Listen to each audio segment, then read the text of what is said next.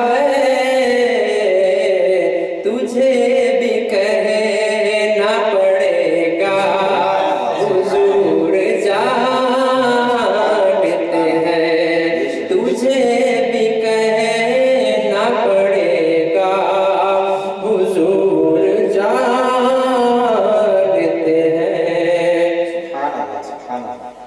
ہے ان کے ہاتھ میں کیا کیا تجھے خبر نہ مجھے، ہے ان کے ہاتھ میں کیا کیا